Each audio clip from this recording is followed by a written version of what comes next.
This is the Business Maker Show, heard here and seen online at thebusinessmakers.com.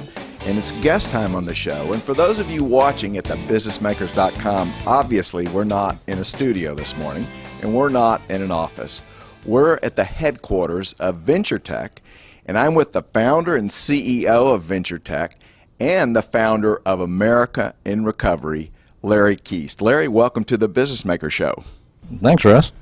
Why don't we start with you telling us about Venturetech? Well, I started it in my garage 30 years ago, and it's really a good business these days. It was really just the first 25 years that were the hardest. Okay. So we got into the power swivel business. I started as a consulting engineer, but we got into the power swivel business and slowly became actually a world force in power swivels. It's a niche, like any entrepreneur. Find a niche and fill it. And I liked it because I'm a car nut, and it's got diesel engines, and it's got hydraulic pumps with high pressure, and it's got remote pneumatic controls and a bunch of gee whiz stuff, and I didn't think this niche had been overdeveloped. And it hadn't. And so looking back on it, I really look smart. You know, it's a nice business, but let me tell you, it didn't look that way looking forward. All right. Now, before we go any further, for those in our audience who don't know what a power swivel is, inform them. Well, a power swivel is a device that hangs up in the derrick. You know, one of those yellow chunks that you see up high that's maybe moving up and down slowly, and right. And it rotates the drill in the pipe. Derrick of an oil well, we're talking That's about. right. That's right. It's for drilling or well servicing. That is, working on old wells, oil and gas wells. Okay. And it has drill pipe hanging on the bottom of it, and it rotates the drill pipe in the well. Okay, a pretty important part of the whole oil well drilling process, right? Heart of the matter. Okay, that's real cool. That's kind of a major step to take from a business that you started in your garage. And I don't think your garage was quite this big, was it? It was a two-car garage with a shed on the side that right. I built. But no, that's right. It was quite a step to take, and I don't really fit the classic MBA entrepreneur. You know, I never wrote a business plan, and you know, if I really had an MBA, I don't know if I'd have done this. Okay. But I've learned to take risk, and hopefully it's an educated risk. But you are an engineer. You have an mechanical engineering degree, correct? That's right. Okay. That's so me. So you were headed in this direction big time, and you had a couple of jobs along the way, but ultimately you decided, hey, I'm going to take a risk and go out and do it on my own. Yeah, I'm an engineer, but I'm an inventor. I'm a creative guy, and I'm a businessman, as it turns out, and I'm sort of an MBA by default, I guess. And I'm not suggesting you do it like me, but it's a nice story of American entrepreneurship these days. Okay, and this is a company you started 30 years ago now, and you've stayed at the helm the whole way, grown it, and kept it private. Is that right? That's right. Just me and my wife. I'm still sleeping with the bookkeeper. All right, great. Now, along the way in this oil exploration business, I mean, there's been a lot of ups and downs, right? There have been a lot of ups and downs. This is the oil field. This is Houston, Texas. This is the oil capital, so to speak. But everywhere there is an oil field, from Pennsylvania to California, to worldwide, and our business is very worldwide. It's up and down. Right. That's just the way it is. Now, since this is such a top-of-the-line news story these days, are your power swivels used offshore as well? They are used offshore, but for the well servicing part of the business, which is the small end of the range. The big BP disaster is a very major multi-billion-dollar effort, and only 4 or 5 companies in the world can mount such an effort, and we're not related to that. Our biggest machine is 250 tons, and the smallest one you'd use on something like that is probably 500 tons. Okay, I get the picture. All right, now, Larry, I have to be honest, you got on our radar because not only have you started and operated a very successful business over a long period of time, but you've also sort of taken this whole entrepreneurship thing to a new level with this program that you have called America in Recovery. Tell us about America in Recovery. I've got a long background in support groups and helping other people, and so back, gee whiz, I don't know, 15 years ago, I hired a guy named John Jordan, and he was from a drug and alcohol abuse program that I was a parent group leader in. And John was a recovering addict and a counselor. And he had an oil field background, and turns out he worked on the kinds of rigs that use our equipment, and And so I ended up hiring him.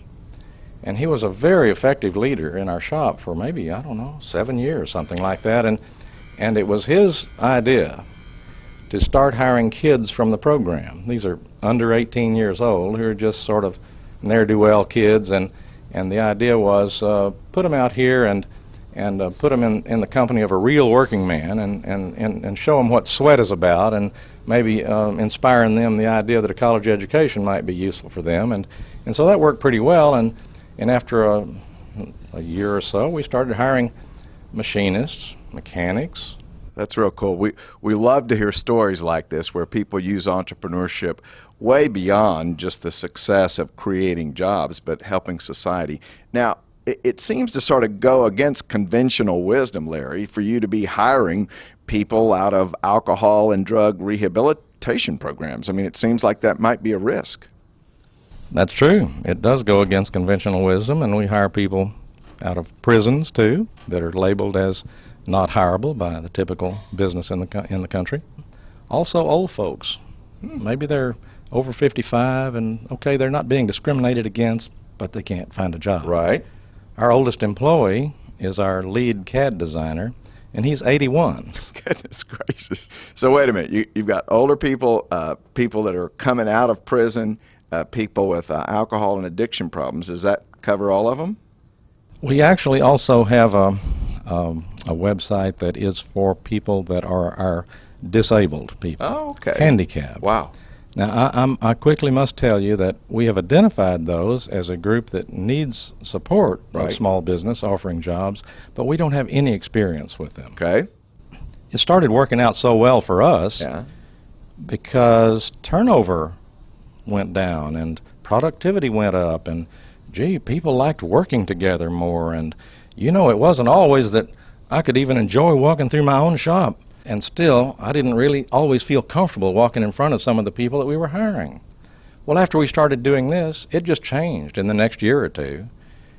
People that are working a program of honesty and integrity, and we give them a second chance in a supportive workplace, they come in here and they're enjoying life, and they're proud to be here. They're thankful to have the opportunity, and they rub off on all the rest of us. That's real interesting. So you're telling me that you sort of felt like an uplift in the culture here when you started hiring what most people call the unemployable? That's right. It started being a nicer place for all of us to work, and then the people coming out of prison, of course there's a lot of drugs related to that, but even when they're not, if you don't have a place to have them go to work, then they're going to be going into a U-turn back into the big house, and you and I are going to be picking up the tab, and we're not helping them. It's not a productive use of our taxpayers' dollars. We're just having to keep them off the street. We love to see entrepreneurship working this way, but let's sort of fill in the gaps a little bit. We keep talking about you hiring them here at Venturetech, but I think your program is encouraging a much broader utilization of hiring the unemployable. Do I have that right? That's right. After 2 or 3 years of success here, I felt so good about it, I had to ask myself, well, how could we possibly do something for all of America's small businesses? Could I somehow find a medium to convince America's small business CEOs to do the same thing that we are? I mean, what would happen to our country if we did that? Would we be able to improve productivity?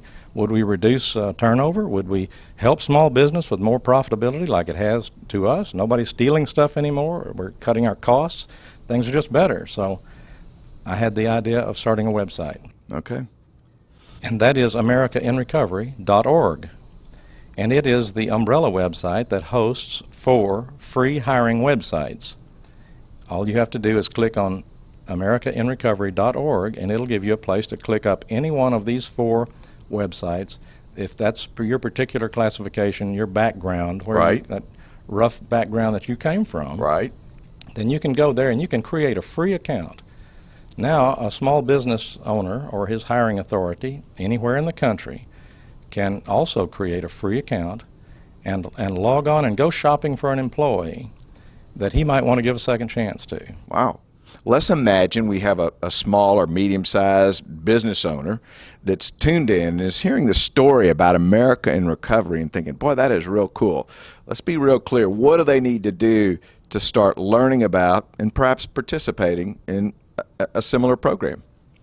Well, it's very simple. You just go right to americainrecovery.org, and then you click on whichever one of the buttons for the website that you choose for the background that you're interested in. If you're a small business owner and you want to hire people that are coming out of our prisons, then that is no U-turns. I named it that because I couldn't spell recidivism. Okay, all right, that's good. No U-turns, meaning you're stopping the U-turn for the prisoner to go back to prison. That's right. Can you imagine how much we might reduce our government overhead if we didn't have to hold up all these people and not help them either? It'd be huge. Okay. What it seems like you do in America in Recovery, you bring them into the mainstream with responsibility and teach them how to be a productive citizen from there on, and therefore not having to rely on welfare. Well, that's the hoped for result. The more we can reduce welfare, the better off we all are, and there's no money required. I mean, if you want to donate, we have a place you can donate. Okay. But our overhead is very low. So Venturetech, with our manufacturing company, is holding up the limited overhead, and then the idea is we use any money else that comes in exclusively for publicity. Okay. We don't have any grant writers. We also specifically will not accept any government money or any money from any organization that receives government money. Okay. We are out to show that small business can make a difference in this country without government money. Well, Larry, I really appreciate you sharing your story with us about Venturetech, and I really appreciate you about having the initiative to start America in Recovery. That is real cool. Thank you. You bet. That's Larry Keese, founder and CEO of Venturetech and founder of America in Recovery. And you're listening to The Business Maker Show, heard here and seen online at thebusinessmakers.com.